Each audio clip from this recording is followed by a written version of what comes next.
quiera ser águila, que vuele. El que quiera ser gusano, que se arrastre, pero que no grite cuando lo pisen. Buenos días, buenas tardes, buenas noches, dependiendo de la hora en que nos estén sintonizando. Bienvenidos a una nueva emisión de Colachi Pop.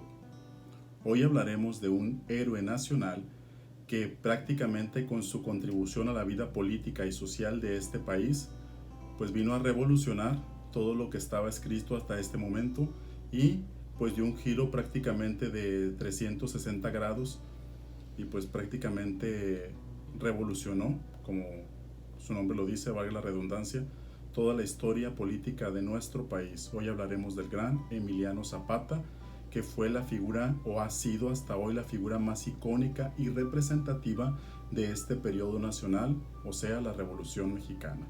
Muy bien, ¿quién fue Emiliano Zapata? ¿Qué hizo? ¿Por qué se considera tan importante en la historia política de nuestro país?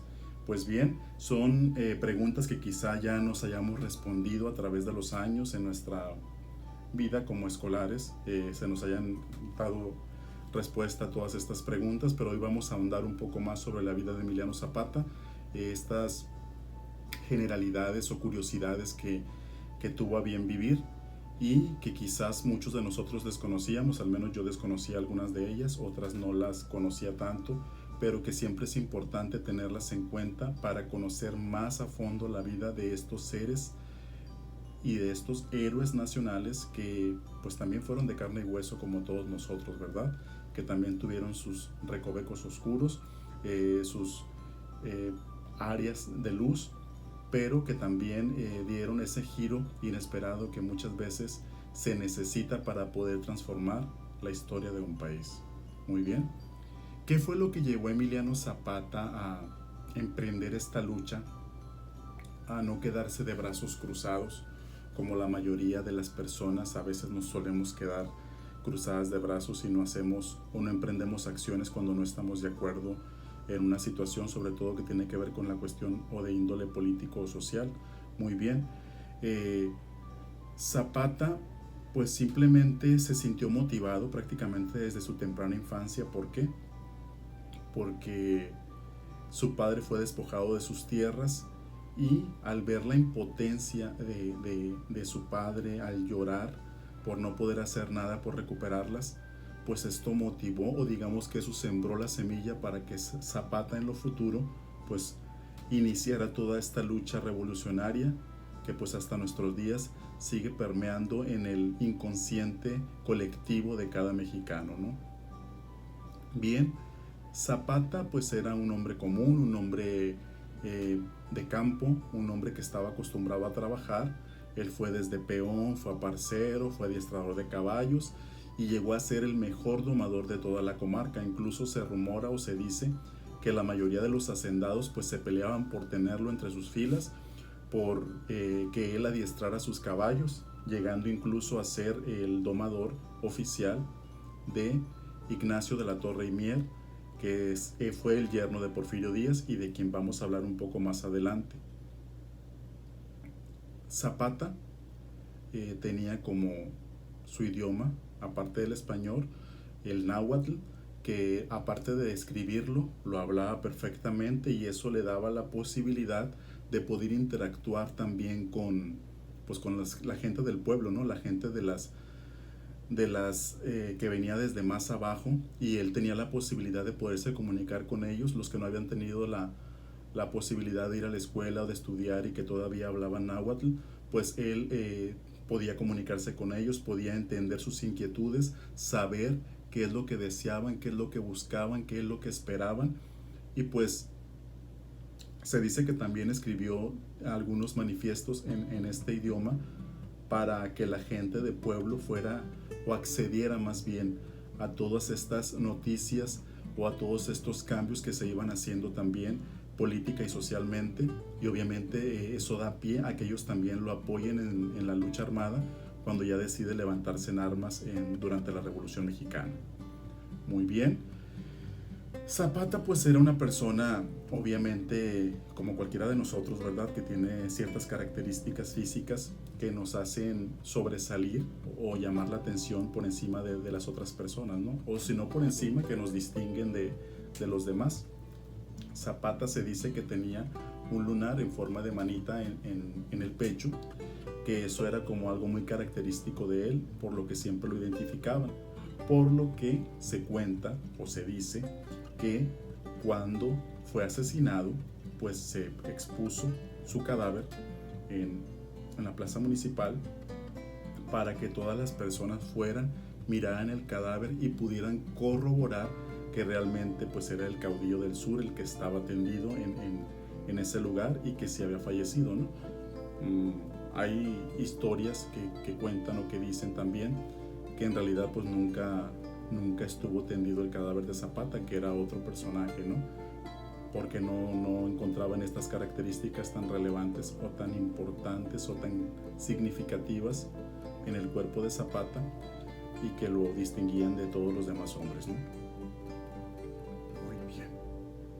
Zapata pues obviamente era un hombre bravío, un hombre echado para adelante, un hombre que luchaba por todas las injusticias, y esto pues lo hacía el blanco fácil, digamos, de todas las féminas que pues obviamente llamaban la atención o les llamaba la atención este caudillo, y obviamente pues él tuvo la posibilidad o la oportunidad de pues unirse en matrimonio 9 veces. Fíjense nada más, 9 veces, pues qué energía también, ¿verdad?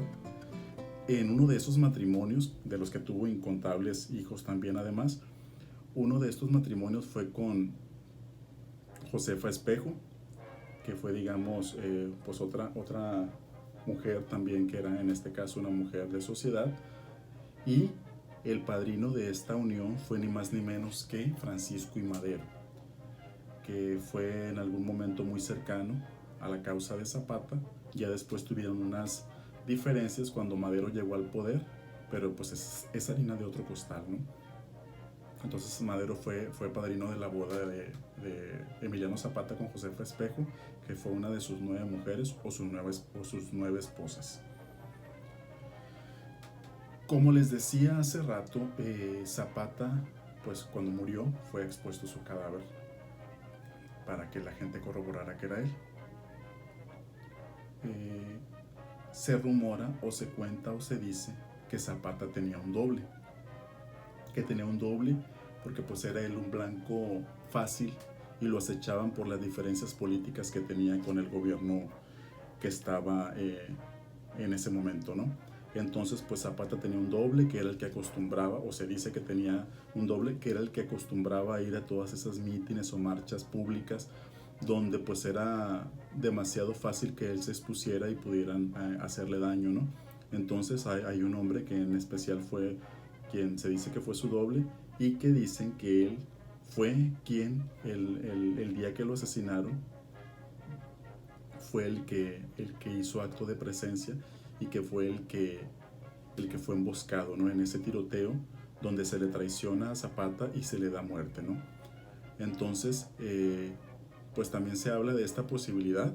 No se corrobora que realmente haya muerto, es otra leyenda urbana que se cuenta, pero lo que sí se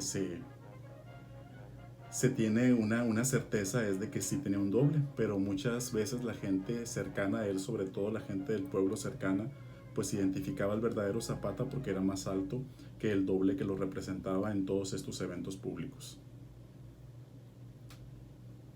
Una vez que Zapata y Villa entran a la Ciudad de México como un acto de triunfo, después que van avanzando en todo este periodo de la Revolución Mexicana, entran a la Ciudad de México, entran a Palacio, y pues Villa llega, se sienta en la silla presidencial y pues se toma las debidas fotos, etcétera, etcétera, ¿no?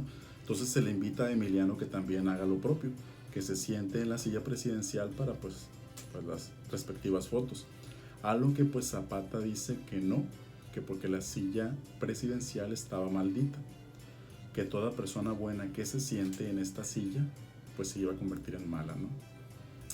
Pues la historia nos ha dicho o nos dice que quizás Zapata tenía razón, ¿no? Pero pues no vamos a ahondar en ese punto, pero quizá en el fondo sí había algo de cierto en esta afirmación de Zapata, por la cual no se quiso sentar en su momento en la silla presidencial.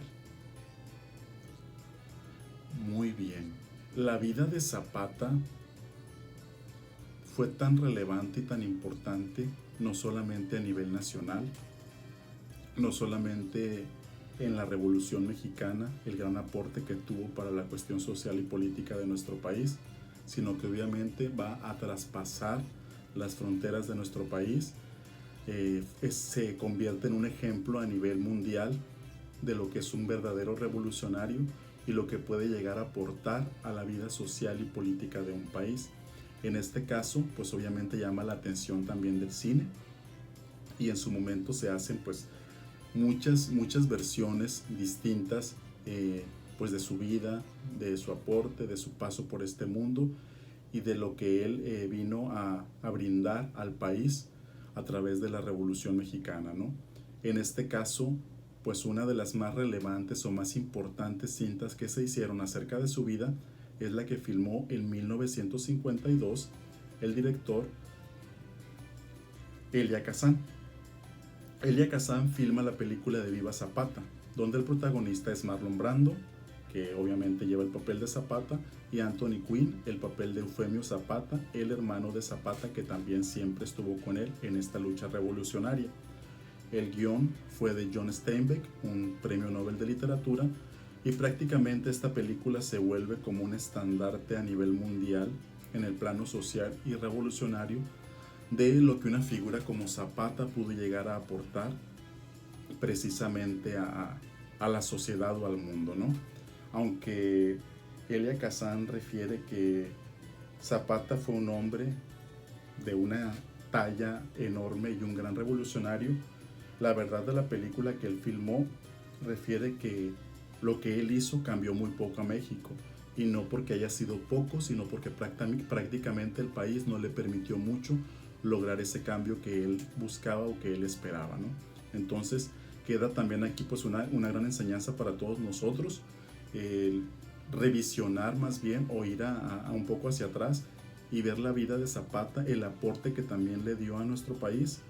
Y aunque ya se valora mucho lo que él hizo por el pueblo mexicano, siempre es importante tenerlo en cuenta, volverlo a poner, digamos, pues, en los reflectores, y no olvidarnos, ¿no? Para que no se repitan todas esas historias que desgraciadamente a través de los años pues se siguen repitiendo de una o de otra manera. Pero bueno, no hablaremos de política porque eso es en otro canal, y aquí hablaremos solamente de cultura pop. Y Zapata, como ícono de la Revolución Mexicana, pues ha sido un gran representante en nuestra iconografía y la cultura pop, no solamente de México, sino en el mundo. Incontables libros, películas, etcétera, se han hecho, se han versionado sobre la vida de Zapata, y por eso es un representante muy importante dentro de la cultura pop, no solamente como revolucionario, sino como personaje. Zapata siempre portó su atuendo de arreocharros, anillos, así bien elegante. ¿Por qué? Porque era algo característico de su personalidad, algo que a él le gustaba portar. ¿Por qué? Porque tenía una pasión grande por los caballos y por la fiesta brava. Tan así que en una de las corridas que había cuando él era muy joven, pues perdió el dedo meñique de la mano precisamente en una fiesta de toros, ¿no? Y eso también fue muy característico de Zapata cuando estaba tendido su cuerpo, y pues se buscaba comprobar o corroborar que realmente era él el que estaba en ese lugar y no era otra persona la que había fallecido. Digamos que esto y el lunar de la manita y el doble que tenía, digamos que fueron como muy importantes al tener en cuenta cuando el pueblo mismo fue a buscar y a ver el cadáver de Zapata, pues para despedirse de él y corroborar que realmente era esta figura a la que se iba, ¿no? Bien. Zapata ha sido una de las imágenes más utilizadas por los creadores en todos los campos, ¿no? Por considerarse el epítome de la masculinidad. Sin embargo, se le muestra también como protagonista frecuente en los movimientos LGBT y más. Pero ¿cuál es el motivo por el que también se le muestran este tipo de movimientos a Zapata? De eso vamos a hablar a continuación. Muy bien. Tomando como referencia el álbum de Amada Díaz, bueno, más bien el álbum que Amada Díaz en su momento escribió, el autor Ricardo Orozco escribe el libro El álbum de Amada Díaz. Amada Díaz, ¿quién fue? Fue la hija de Porfirio Díaz, que estuvo casada con Ignacio de la Torre y Mier, que a su vez era yerno de Porfirio Díaz, y con quien Zapata estuvo trabajando adiestrando caballos. Ella en este diario habla sobre la muy cercana relación que tenían Zapata y su marido, pues en el tiempo que estuvo Zapata laborando con ellos, ¿no? A ella siempre le pareció bastante extraña esta relación porque pues en sí no había nada que pudieran tener en común o algo que pudiera ser un punto de encuentro por el cual los dos tuvieran esa relación tan estrecha o tan cercana. Pese a que en el álbum de ella no se habla de ningún encuentro de índole sexual o alguna cuestión de una relación que fuera más allá de lo amistoso, sí genera como esa curiosidad, pues el hecho simple, como les mencionaba, de que hubiese esa cercanía entre ambos personajes, sobre todo cuando ambos eran de bandos contrarios. Ignacio pues era del lado del porfiriato, de la clase noble, de la clase acaudalada, la clase que estaba en el poder, y Emiliano era de la clase del pueblo, la clase que venía de abajo, la clase que luchaba por mejores condiciones de vida. Entonces a esta mujer, Amada Díaz, pues le causa mucho conflicto el hecho de que haya esa relación tan estrecha entre su marido y Zapata, perdón, porque no había nada en común entre ellos. ¿Cómo era posible que hubiese esta relación? Entonces a ella le genera esa duda, lo escribe en su diario, y a futuro algunos historiadores pues toman estas referencias, le dan mucha importancia e infieren que había algo más ahí en la vida de Zapata, algo que obviamente no está comprobado, pero que siempre deja como esa duda de lo que pudo llegar a ser.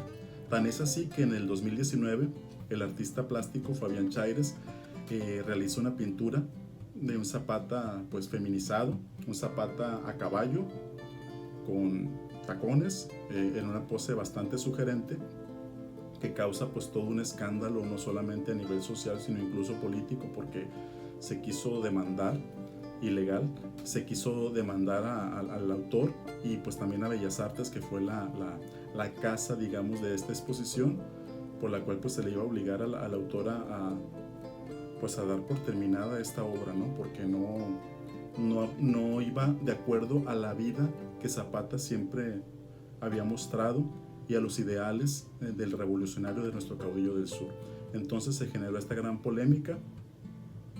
Ahorita la verdad no sé en qué vaya este litigio o en qué haya terminado, pero pues sí es una visión completamente diferente pues de la que estamos acostumbrados nosotros a ver acerca de la imagen de nuestro gran líder revolucionario que fue Emiliano Zapata. Muy bien, amigos, pues estas serían las curiosidades o generalidades del gran revolucionario caudillo del sur Emiliano Zapata, su aporte no solamente a nuestra revolución, a nuestra vida política y social, sino también como personaje, un personaje completamente entero que sigue causando revuelo, como lo hizo en el 2019 con esta pintura que les mencioné, y que pues va a seguir generando ruido para rato, ¿no? En el próximo episodio vamos a hablar de un personaje de talla mundial, obviamente enfocado a cuestiones muy diferentes al personaje que vimos el día de hoy, pero eso lo vamos a ver en el próximo episodio de nuestra emisión de Colachi Pop. Por hoy sería todo, nos vemos pronto.